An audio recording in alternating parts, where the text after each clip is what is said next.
Oke, bismillahirrahmanirrahim. Assalamualaikum warahmatullahi wabarakatuh. Salam sejahtera untuk kita semuanya. Om Swastiastu, Namo Buddhaya, salam kebajikan. Selamat pagi teman-teman semuanya. Syukur Alhamdulillah kita panjatkan ke Tuhan Yang Maha Esa, yang mana pada hari ini kita masih diberikan kenikmatan yang luar biasa oleh Allah Subhanahu wa Ta'ala, yaitu berupa kesehatan, sehingga kita bisa melakukan kegiatan-kegiatan positif ya, untuk melakukan belajar ya, terkait pembelajaran kelas skripsi.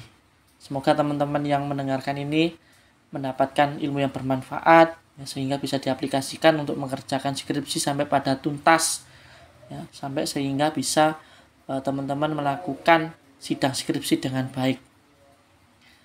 Oke, pada minggu lalu kita sudah bahas mengenai apa aja sih isi di bab 2.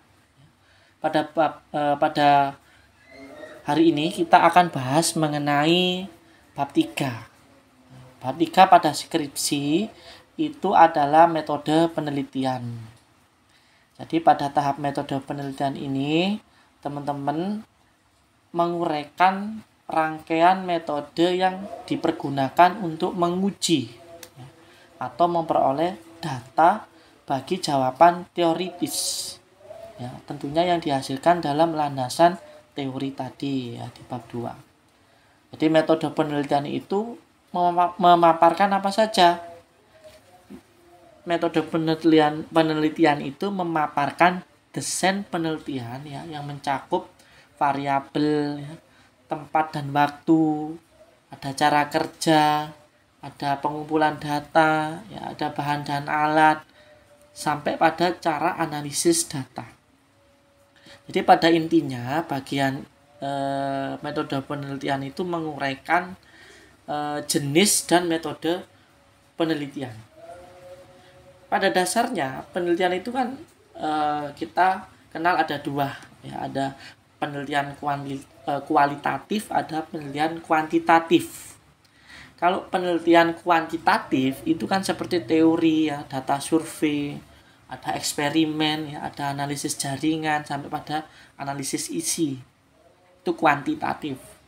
Ada juga kualitatif. Nah, metode kualitatif itu biasanya ada metode etnografi, ada tekstual analisis, ya, ada studi kasus, ada cultural studies, ya, ada critical studies, ya, ada framing dan lainnya.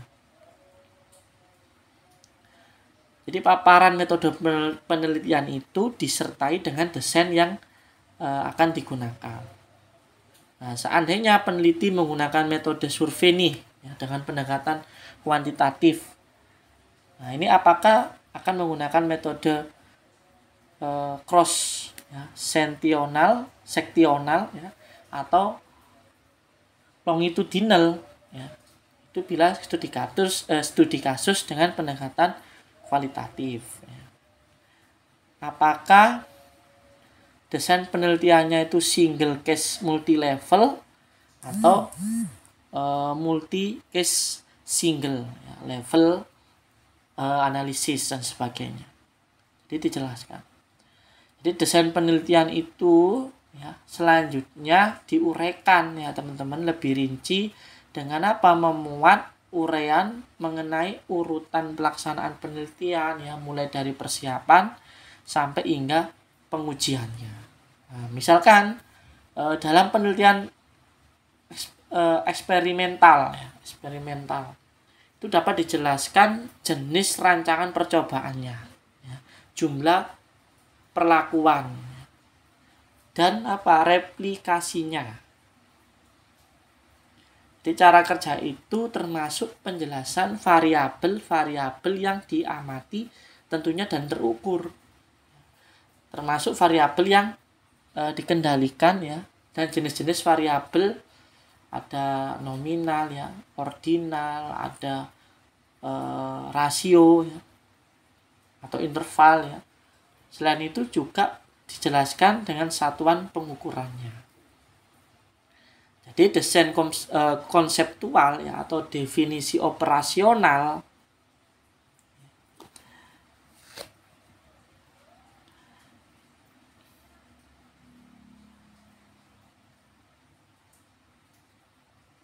Definisi konseptual dan definisi operasional itu untuk pendekatan kuantitatif atau dalam pendekatan kualitatif itu disebutkan dengan definisi kerja. Jadi berisi tentang uraian mengenai bagaimana konsep-konsep dalam landasan teori secara operasional ya, yang akan diukur dan diamati. Di indikator-indikator yang digunakan ya, atau instrumen yang dikembangkan. Jadi pada bagian ini tidak jarang ya teman-teman peneliti ini masih melakukan kajian pustaka ya, terutama jika menggunakan pendekatan kualitatif. Misalnya untuk mencermati instrumen-instrumen yang pernah digunakan dalam penelitian terdahulu.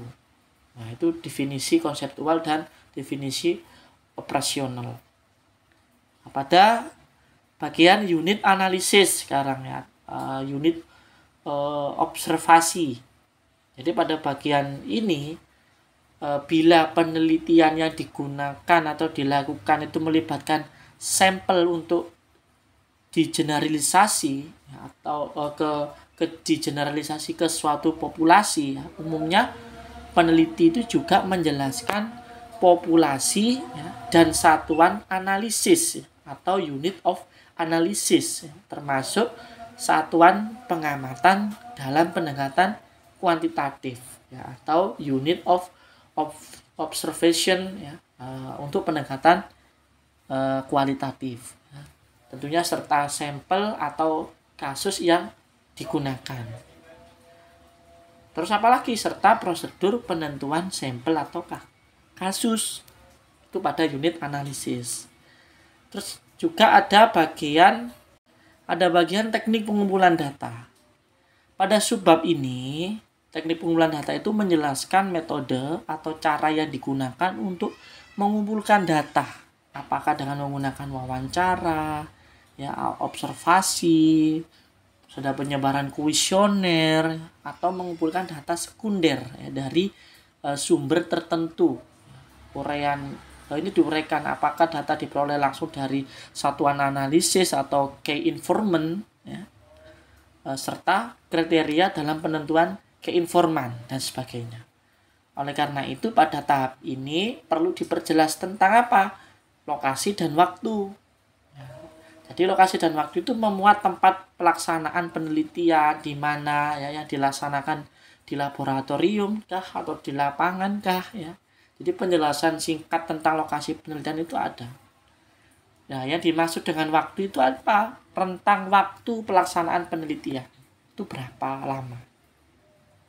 Terus yang kedua, teknik pengumpulan data itu juga ada subbab bahan dan alat atau instrumen penelitian.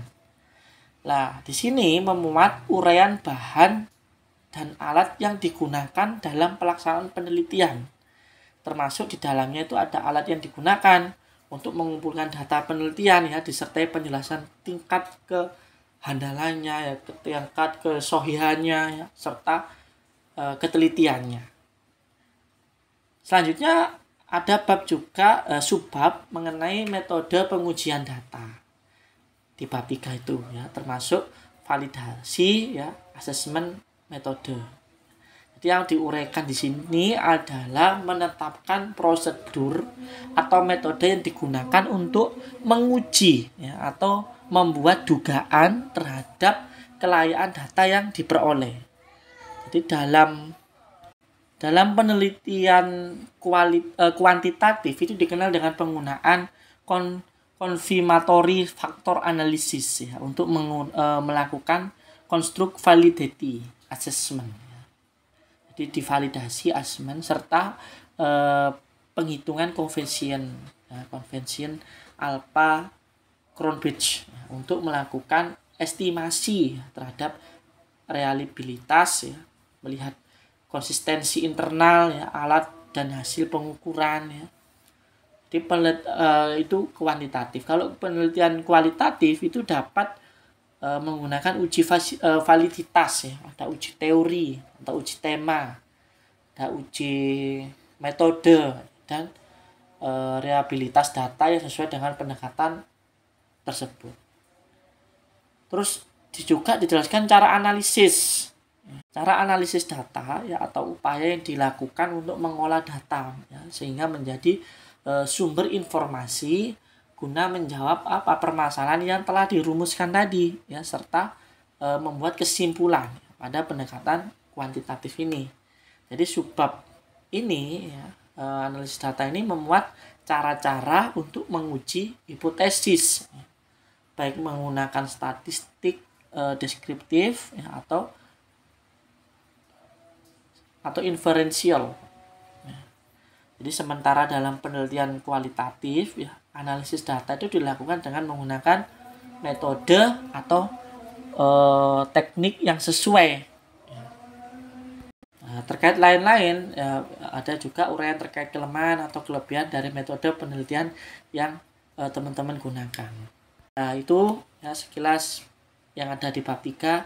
Semoga ini membantu teman-teman ya, untuk menyusun skripsi pada bab 3.